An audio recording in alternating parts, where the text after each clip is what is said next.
A벡터다라고 나왔어요.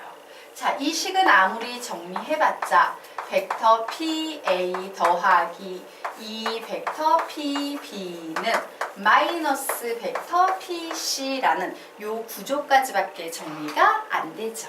벡터가 몇 개가 살아남아 있다? 3개. 3개가 살아남아 있으면 어려운 유형이죠? 이때 우리는 얘를 하나의 벡터로 바꿔주는 작업을 해야 된다. 5의 5분의 3 벡터 PA 플러스 2 벡터 PB 이렇게 바꿔줬어요. 자, 그리고 와우! 얘는 점 Q로 지정할 건데 점 Q라는 애는 선분 AB를 2대 3으로 내분하는 점이구나.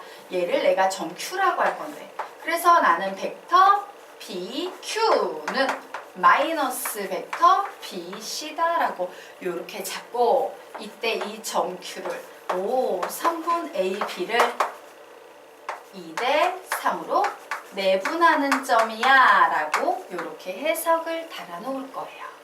자, 그러면 이제 문제를 풀어볼 겁니다. 삼각형 A, B, C가 있어요. 자, 그런데 여기에 보이는 점 Q는 3분 A, B를 2대 3으로 내분하는 점이니까 A, B를 2대 3으로 내분하는 바로 요 위치에 있는 점 Q구나 라고 이렇게 표현할 수 있다 없다? 있다. 자, 그 후에는 얘를 해석하는 겁니다. 자, 얘는 뭐야? 9가 5하고 마이너스 1 반대네.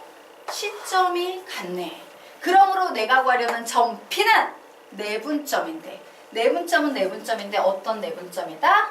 선분 QC를 1대 5로 내분 선분 QC를 1대 5로 내분하는 점, 이 점이 바로 P다 라고 이렇게 해석할 수 있는 거예요. 이렇게 잡아낸 후에 뭘 구하래요? 삼각형 PBC랍니다. 그래, PBC 요만큼의 넓이네요. 자, 전체 넓이 몇으로 나왔어요? 60으로 나왔죠? 60에 몇 분의 몇부터 곱한다? 몇 분의 몇? 5분의 4. 9에 몇 분의 몇? 6분의 5. 그래서 뭐 이렇게 계산하면 답은 몇 나오겠습니까? 30. 이런 식으로 구합니다. 재밌죠? 근데 어려운 유형이긴 하는데 유형이 다 똑같아. 뭐 똑같은 유형 몇 개 풀면 다 쉬운 유형 되는 거겠지. 자, 그럼 다음 문제는 여러분이 풀어보도록 하겠습니다. 14페이지 문제 풀어보시기 바랍니다.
네, 답은 3번.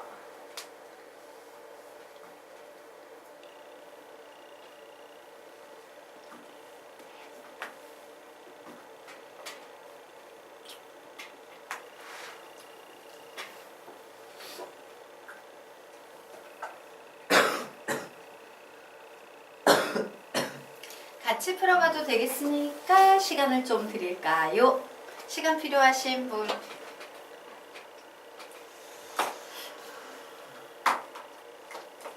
예. 자, 그러면 우리 문제 보도록 하겠습니다. 삼각형 문제 나와 있습니다. 식이 나와 있어요. 자, 요 식이 2개로 정리되면 쉬운 문제, 3개로 정리되면 어려운 문제라고 얘기했죠. 자, 그런데 딱 봤더니 얘는요, 우리가 보통 시점이 일치했는데 종점 기준이네. 그래서 얘를요, 시점 일치로 바꿔보도록 하겠습니다. 바꾸면 마이너스 4 벡터 PA 마이너스 3 벡터 PB 마이너스 2 벡터 PC는 0이야 라고 이렇게 바꿀 수 있겠네요. 그래서 선생님이 이 녀석 2개만 넘겨버리도록 하겠습니다. 2항에 버리면 3 벡터 PB 플러스 2 벡터 PC는 마이너스 4 벡터 PA다라는 우리가 너무나도 잘 아는 이런 이쁜 구조로 익숙한 구조로 정리가 됐어요. 자, 얘는 3개짜리이기 때문에 어려운 유형이죠? 얘를 정리하고 가겠습니다.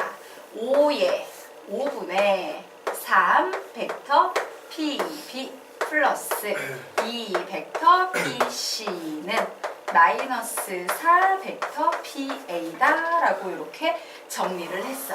그랬더니 얘는 어떤 점이에요? 점은 점인데 어떤 점의 위치 벡터인데 그 점은 선분 BC를 2대3으로 내분하는 점입니다.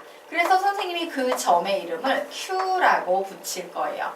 그러면 점 Q는 선분 BC를 2대3으로 내분하는 점이구나 라는 사실을 알 수 있으며 이 점 Q의 위치 벡터를 이용해서 표현하면 5 벡터 PQ는 마이너스 4 벡터 PA다 라는 이와 같은 식이 나오네요.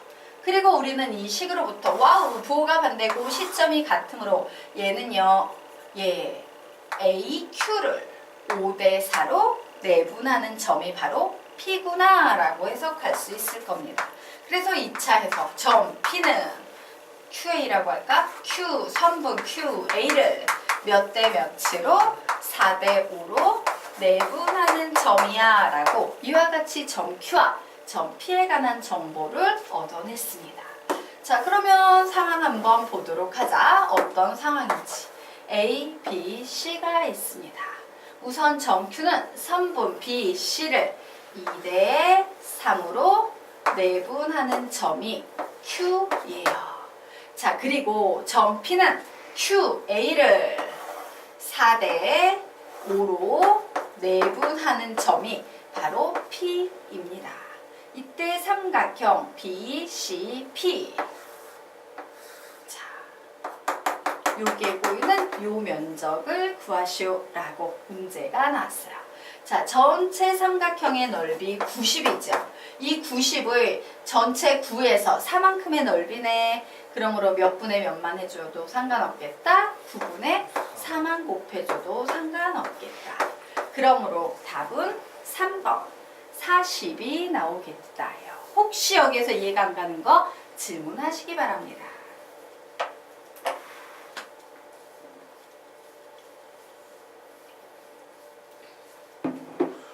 될까요? 예. 자, 그러면 우리요 다음으로 넘어가도록 하겠습니다. 자, 됐죠? 우리가 지금까지 작업을 해온 벡터는요, 벡터는요 계속 이 벡터랑 저 벡터랑 같은데 왜 이리 표현이 달라? 너희들이 지금 이런 식으로 배우게 될 거야. 이유는 하나예요. 자, 우리가 예전에는 중학교 때 유클리드 기하 배웠어요. 그리고 고등학교 1, 2학년 과정에서 해석 기하 배웠어요. 그런데 벡터에 대한 개념은 한 번도 중학교 때 배운 적이 없다 보니까 유클리드 기하 쪽에서의 벡터와 해석 기하 쪽에서의 벡터를 동시에 같이 배워. 보통 유클리드 배우자마자 똑같은 내용인데 해석 기하로. 그래서 같은 표현이 되게 많아서 정신이 없게 느껴질 수도 있는데 좀 구분을 잘 해주셔야 돼요. 뒤에 구분하고 정리하는 건 선생님이 한번 해드릴 거예요. 어쨌든 우리가 방금 전까지 했던 벡터는 전부 유클리드 기하 입장에서 접근했던 내용들입니다. 이제 해석 기하로 넘어갈 거야. 해석 기하의 특징은 뭐야? 좌표 평면 혹은 좌표 공간이 존재한다는 겁니다. 자, 평면의 기본 벡터부터 보도록 하자.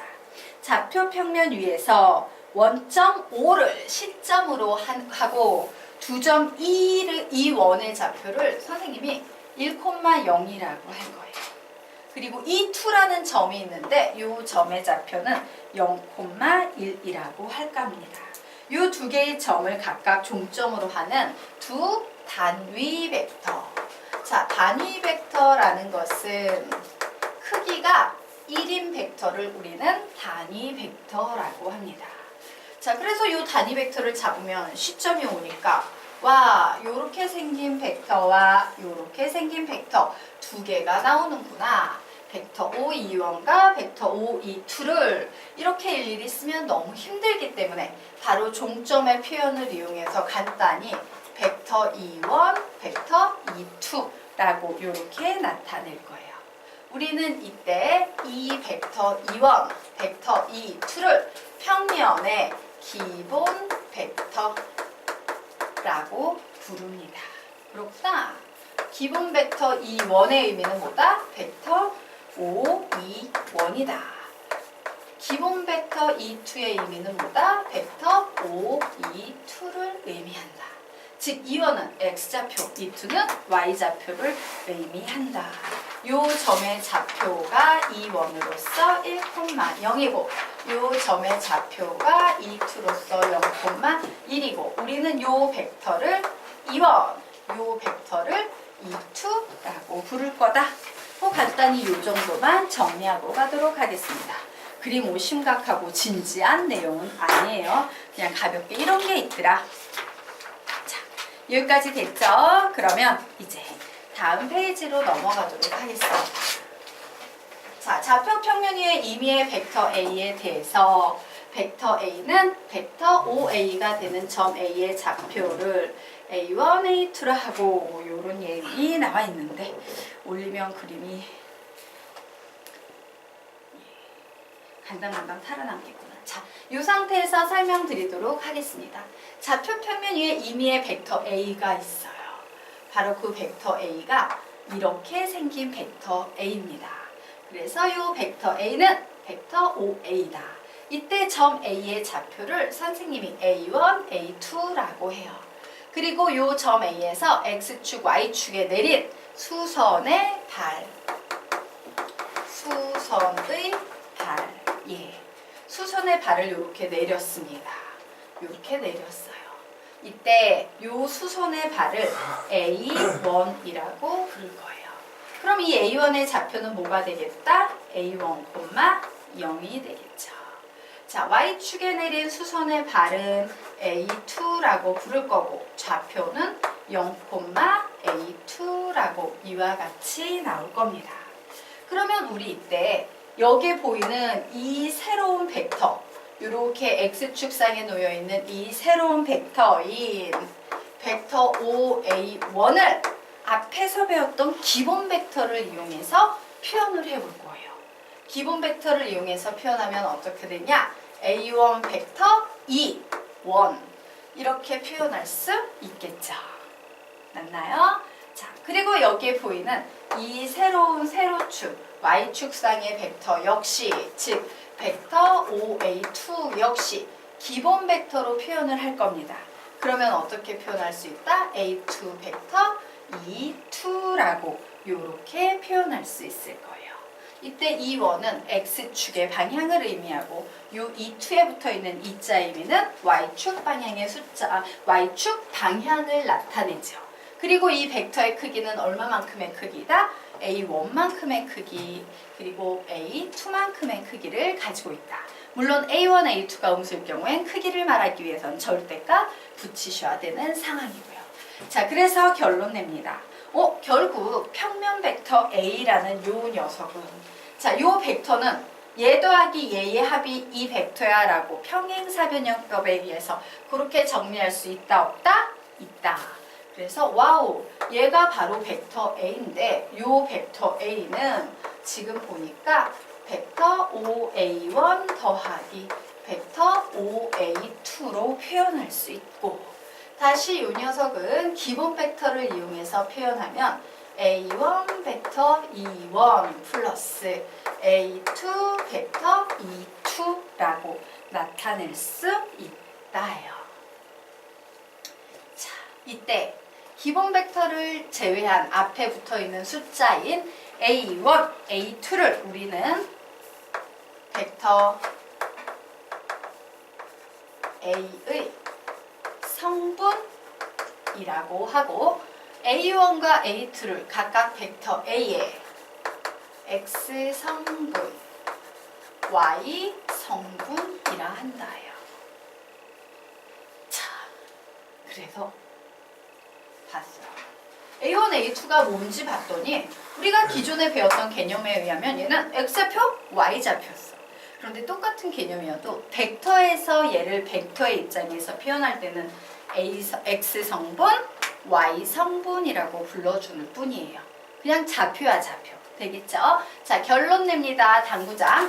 벡터에서는 X좌표, Y좌표라 부르지 않고 뭐라고 부른다? X 성분, Y 성분이라 부른다. 자, 그리고 여기에 기본 벡터인 벡터 E1, 벡터 E2가 있죠. 자, 이 기본 벡터의 역할은 뭐냐면 얘는 무조건 크기가 몇인 벡터였어, 아까? 1인 벡터였어. 1은 어떤 숫자에 곱해봤자 항상 이렇게 보이지 않잖아. 그냥 생략돼서 사라지죠?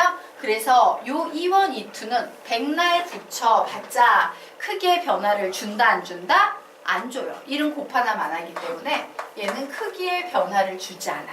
하지만 뭐는 부여합니까? 방향성은 부여해요. 되겠습니까? 예.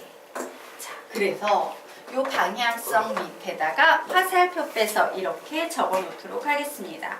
숫자를 벡터화 시킴. 숫자를 벡터화 시킴. 숫자를 벡터화 시킴이라고 적어 놓으시기 바랍니다. 자, 그래서 우리 다시 한번 표현해 볼까? 이만큼의 벡터는 뭐라고 표현할 수 있다? A1 벡터, E1 이렇게 표현이 되는 거예요. 요만큼의 벡터는 와, 크기는 A2고 방향성은 벡터 E2구나 라고 이렇게 정리할 수 있겠습니다. 자, 그리고 결론 내도록 할게요. 벡터 A라는 녀석이 있어요. 이 벡터 A라는 녀석은 결국 A1 벡터 E1 플러스 A2 벡터 E2와 같다라고 얘기할 수 있다, 없다? 있다야. 그런데 너희들 봐봐. 수학자들이 이런 거 좋아할까, 싫어할까? 싫어요. 너무 지저분해. 벡터 A 하나 표현하는데 왜 이렇게 표현해? 그래서 벡터는요, 이렇게 표현할 수도 있고, 유클리드지? 이렇게 표현할 수도 있고, 좌표가 등장하고 있기 때문에 여기서부터는 해석기야요. 근데 여기서 E1, E2는 가로, 세로 일식되는 벡터. 요거에 불과하기 때문에 생략해도 내가 얘가 어떤 벡터인지 이해할 수 있어, 없어? 있죠. 그래서 벡터를 표현하는데 그냥 이렇게 표현하기도 해요. 똑같은 벡터인데 이런 꼬라지, 이런 꼬라지, 이런 꼬라지. 이렇게 다양한 꼴로 표현한다. 그러면 해석기의 입장에서 가장 많이 사용하는 표현은 1번, 2번, 3번 중에 몇 번일까? 3번이 되는 거예요. 왜? 얘가 제일 쓰기 편하고 간단하니까. 그죠? 네. 얘는 안 사용하지, 해석기의 입장에서. 왜? 유클리드 기하의 대표적인 얘니까. 얘는 거의 쓰지 않는다. 하지만 얘에서 만들어진 개념이기 때문에 얘에서 이런 건 이해할 수 있으니까 생략해도 나 얘가 어떤 벡터인지 알아? 라고 해서 등장한 벡터입니다. 즉, 점의 좌표로, 즉 점의 성분을 가지고 그냥 벡터를 막바로 표현할 수 있다요. 자, 그러면 우리요 이제 맨 아래쪽에 결론 내도록 하겠습니다. 결국 평면 벡터에는 아주 다양한 표현이 존재한다. 어떤 다양한 표현이 존재하나 라고 봤더니 좌표 평면 위에서 벡터 A는 벡터 OA이고 점 A의 성분이 A1, A2일 때 우리는 이 벡터 OA를요 유클리드 기하에서 쓰기 간단하게 그냥 벡터 A 요렇게 쓰기도 하고 점의 좌표인 A1, A2를 이용해서 해석기하로 표현하기도 하고 얘를 좀 더 지저분하게 늘렸으면 A1, E1 플러스 A2 벡터 E2라고 이렇게 표현하기도 한다. 이 벡터는 모두 동일한 표현이다. 그리고 이 표현 아래로 화살표 빼서 한마디 적도록 하겠습니다. 하나의 벡터는 수직선분과 수평선분의 벡터의 합으로 분해할 수 있다. 하나의 벡터는 수직선분과 수평선분의 벡터의 합으로 분해할 수 있다. 하나의 벡터는 수직선분과 수평선분의 벡터의 합으로 분해할 수 있다라는 의미를 가지고 있게 됩니다. 하나의 벡터는 수직선분과 수평선분의 벡터의 합으로 분해할 수 있다예요. 무슨 얘기예요? 여기에 어떤 벡터가 있었어. 그런데 이 벡터를 분해해서 표현할 수 있다예요. 어떻게? 요렇게 해가지고 얘 더하기 얘라고 분해해서 표현한 표현이 바로 이 표현이다. 수평선분의 벡터와 수직선분의 벡터의 합으로 하나의 벡터를 표현할 수 있다. 되겠죠? 자, 그러면 우리 이제 다음 페이지로 넘어가서 평면 벡터의 표현의 특징 살펴보도록 하겠습니다. 다양한 표현이 나와 있는데 이 표현에 어떤 특징이 있는지 보도록 하겠다. 자, 벡터 OA, 벡터 A 이런 표현들은요, 그냥 여기에서 멈춰버리는 표현들은 전부 유클리드 기하의 입장입니다.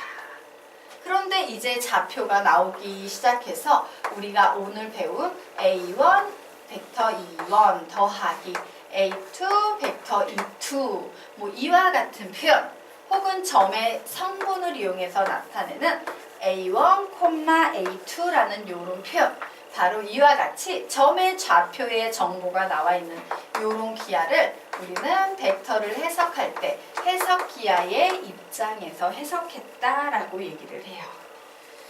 자, 같은 유클리드 기하여도요, 여기에는요 시점과 종점에 대한 정보가 들어 있습니다. 굉장히 구체적이에요. 반면에 얘는 어때? 그냥 얘를 벡터 A라고 부를 거야 라고 그냥 내 맘대로 얘 벡터 A로 하자? 이런 식으로 불러버리는 얘 시점, 종점 이런 거 없이 그냥 내 맘대로 잡아버리는 추상적인 벡터예요. 그럼 얘는 별로 안 사용하느냐? 그렇진 않습니다.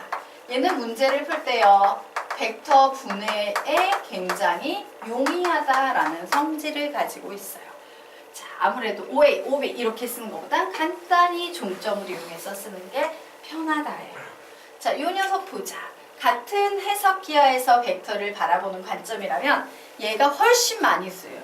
얘는 너무 비경제적이야. 그래서 얘에서 한마디 하자면 잘 안 쓰임. 근데 가끔 나와도 해석할 수는 있어야 됨. 요 정도예요. 그러면 얘는 뭐예요? 잘 쓰임이 되겠지. 엄청나게 잘 쓰임입니다. 그리고 얘가 가장 구체적인 벡터의 정보를 가지고 있어요. 그래서 여러분은 앞으로 이와 같은 벡터의 표현을 많이 다루게 될 거다라고 여기까지 정리를 해놓고 가도록 하겠습니다. 자, 되셨습니까? 네. 그래서 벡터에 다양한 표현이 있는데 모두 같은 벡터일 수 있다는 거 기억해 두시기 바랍니다. 자, 그러면 이제 그 아래로 내려가서 평면 벡터의 크기에 대해서 보도록 할 거예요. 자, 보자. 자, 벡터 A가 있는데 점의 좌표로 주어졌네? 뭔지 모르겠지만 점의 좌표 성분을 보니까 여기가 A1, A2라 쳐. 그러면 저 벡터는 이렇게 생긴 벡터겠지. 벡터의 크기라는 건 뭐예요? 바로 이 길이를 구하는 거 아니겠습니까? 그런데 이 녀석은 뭐야? 두 점 사이의 거리 공식이에요. 자, 우리 두 점 사이의 거리 공식 어떻게 배웠습니까? 시작! 루트 x2 마이너스 x1의 제곱 플러스 y2 마이너스 y1의 제곱. 그런데 거기에서 하나가 00이야. 그럼 a1 마이너스 0의 제곱 더하기 a2 마이너스 0의 제곱 결론 내버리게 되면요, 바로 이 벡터의 크기라는 것은 그냥 루트 a1의 제곱 플러스 a2의 제곱이라고 쓰면 되겠지요. 되겠습니까? 예. 하지만 조금 더 발전된 녀석까지 옆에 같이 아래쪽에 정리하고 가겠습니다. A라는 점의 좌표가 A1, A2예요. 자, B라는 점의 좌표가 B1, B2인 이와 같은 상태입니다. 자, 그런데 내가 여기에서 벡터 A, B의 크기를 구하고 싶었어. 벡터 A, B의 크기를 구하고 싶었어요. 이때는 뭐가 되겠습니까? 두 점 사이의 거리이기 때문에 루트 B1-A1의 제곱 플러스 B2-A2의 제곱, 요것이 바로 벡터 AB의 크기가 된다. 두 점 사이의 거리 공식에 기반한다 라고 정리를 해 놓으시기 바랍니다. 두 점 사이의 거리 공식에 기반하고 있는 개념들이에요. 선생님, 절대값을 씌운다고 항상 크기가 되는 거예요? 네, 벡터의 절대값 씌워버리면 방향성이 사라져요. 근데 그 뭐지? 저 그러니까 수학해서 하는데 거기서 네. 복수평면에서도요 절대값 씌워가지고 크기를 얻다 했거든요. 근데 네, 그게 왜 그런지는 그냥 크기는 벡터는요 두 개를 가지고 있지. 맞아? 방향과 크기를 가지고 있어요. 그런데 방향성을 없애버린다는 거거든? 무슨 말인지 알겠죠? 방향성을 없애기 위해서 플러스 마이너스에 대한 개념을 없애는 거야. 누구를 이용해서? 절대값을 이용해서. 그래서 벡터에다가 절대값 주면 걔는 크기예요. 되겠습니까? 네. 자, 그러면 우리가 지금부터 평면 벡터의 상등에 대해서 알아보도록 하겠습니다. 이 녀석도 간단하지. 벡터 A랑 벡터 B랑 있는데 같은 벡터입니다 라고 했어. 같은 벡터라는 건 결국 성분이 같다는 얘기 아니겠습니까? A1은 B1과 같고 A2는 B2와 같다. 자, 아래로 화살표 빼서 받아쓰기 하고 가자. X 성분은 X 성분끼리, Y 성분은 Y 성분끼리 같다. X 성분은 X 성분끼리, Y 성분은 Y 성분끼리 같다. X 성분은 X 성분끼리, Y 성분은 Y 성분끼리 같다. 되겠습니까? 네.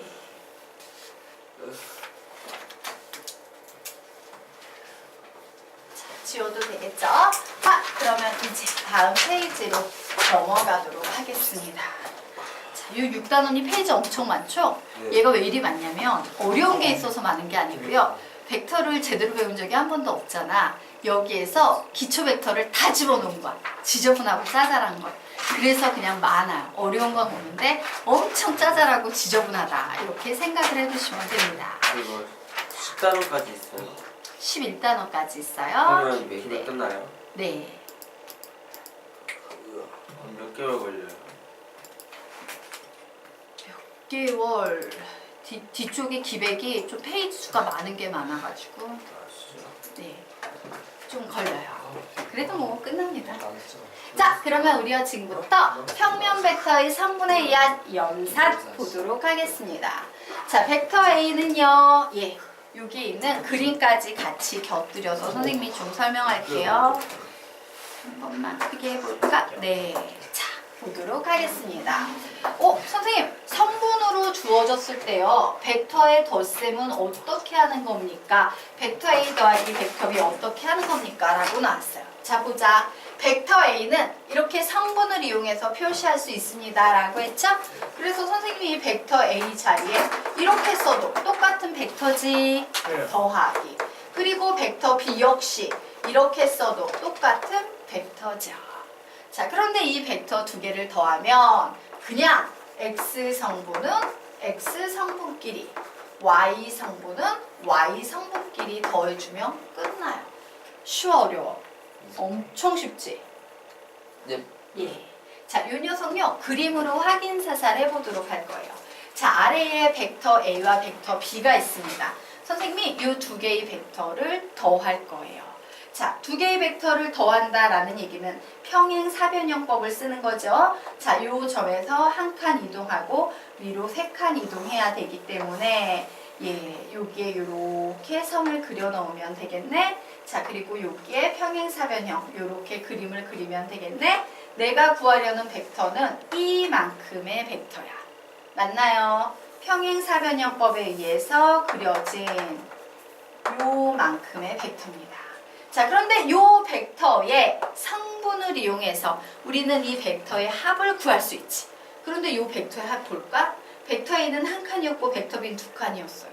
그래서 요 성분의 좌표가 몇 칸이 되고 있어? 세 칸. 자, 벡터 A는 세 칸이었고 벡터 B는 한 칸이었어. 그래서 요 성분의 전체 좌표